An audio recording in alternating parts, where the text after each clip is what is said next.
মনুশ্রীর চিকিৎসা সংক্রান্ত একটা বড় আপডেট। মনুশ্রীর পরিবারের পক্ষ থেকে জানানো হচ্ছে যে ক্রাউড ফান্ডিং করা হচ্ছিল, তাতে করে এখনো পর্যন্ত প্রায় 4 কোটির মতো টাকা তারা সংগ্রহ করতে পেরেছেন। কিন্তু মাইলস্টোনটা অনেকটাই বেশি, প্রায় 16 কোটি টাকার প্রয়োজন রয়েছে। আর তারই মধ্যে মনুশ্রীর পরিবারের তরফ থেকে জানানো হলো যে ঝাড়খণ্ড সরকার একটা সময় দাঁড়িয়ে যেখানে 15 কোটি টাকার একটি ইনজেকশন ঠিক মনুশ্রীর মতোই 14 মাসের এক শিশু ভামিকা প্যাটেলকে সুস্থ করেছিল, ঝাড়খণ্ড সরকার 15 কোটি টাকা মুকুব করে দিয়েছিল। স্টেট এমপ্লয় ইন্স্যুরেন্সের নামে ঝাড়খণ্ড সরকারের তরফ থেকে 15 কোটি টাকার যে ইনজেকশনটা অতি মূল্যবান, সেটাকে কিন্তু ফ্রি করে দেওয়া হয়েছিল ভামিকা প্যাটেলের পরিবারের জন্য। ভামিকা প্যাটেল যাতে এই এসএমএ থেকে নিজেকে বাঁচাতে পারে। আর সে কারণে এবার মনুশ্রীর পরিবারের পক্ষ থেকে তার পিতা প্রশ্ন তোলেন যে যদি ঝাড়খণ্ড সরকার এই 15 কোটি টাকার ইনজেকশন ফ্রিতে পরিষেবা দিতে পারে, তাহলে ত্রিপুরা সরকার কেন এখনো পারছে না? কেন কেন্দ্রীয় সরকার এই ধরনের এসএমএ আক্রান্ত যারা শিশুরা রয়েছে, যেহেতু এখানে টাকার পরিমাণটা অনেকটাই বেশি, নিম্নবিত্ত উচ্চবিত্ত কোনো পরিবারের পক্ষেই এত কোটি টাকা একসাথে সংগ্রহ করা প্রয়োজন নয়। ত্রিপুরার মতো রাজ্যে যেখানে মাত্র 40 লক্ষ মানুষের বসবাস, যেখানে দরিদ্র সীমার নিচে বসবাস করেন প্রায় 60 থেকে 70% মানুষ, সেই জায়গাতেও কিন্তু 16 কোটি টাকা ক্রাউড ফান্ডিং এর মাধ্যমে ওঠানো সম্ভব নয়। এবার একটাই পথ খোলা রয়েছে, আর কয়েক দিন সময় বাকি মনুশ্রীর হাতে।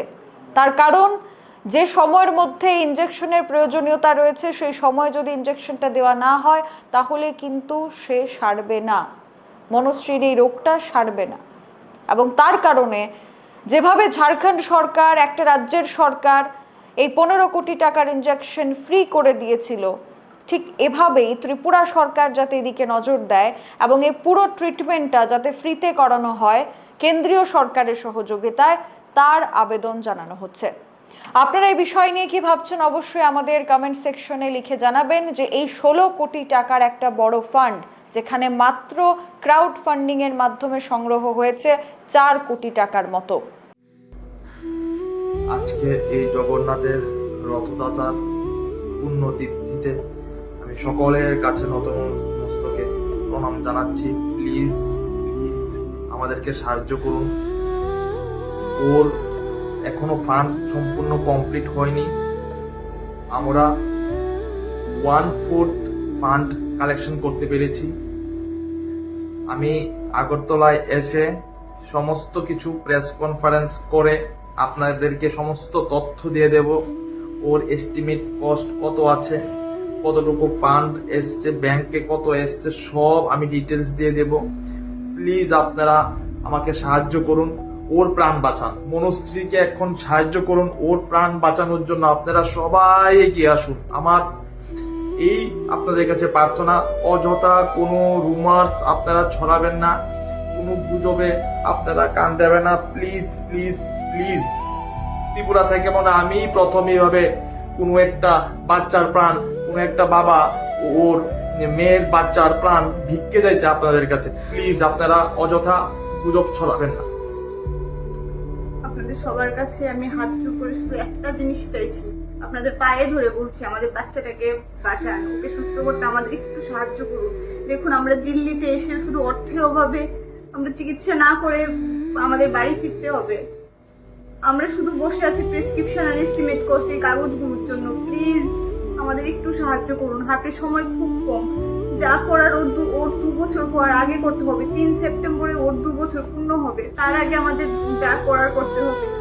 ডক্টর ম্যাম বলে দিয়েছেন ফান্ড হাতে আসলেও প্রসেসিং করতে ওষুধ আসতে 1 মাস খানেকের সময়।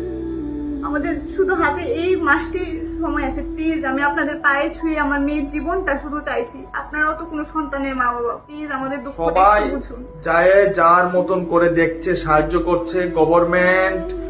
আমি লাইভে বলছি সবাইকে ভিডিও করে, আমার সৎ সাহস আছে, এই জন্যই তো আমি বলছি। সম্পূর্ণ দায়িত্ব কেউ নেয়নি, কেউ বলেনি জিন থেরাপি হয়ে যাবে, তুমি চলে যাও দিল্লি এমসি কে পেশেন্ট এডমিশন করাও। প্লিজ আপনারা ভুল বুঝবেন না, প্লিজ ওকে সাহায্য করুন। নমস্কার সবাইকে। এবার একটাই রাস্তা খোলা এবং সেটা হলো রাজ্য সরকারের দরজা।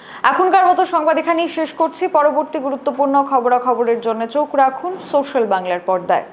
নমস্কার।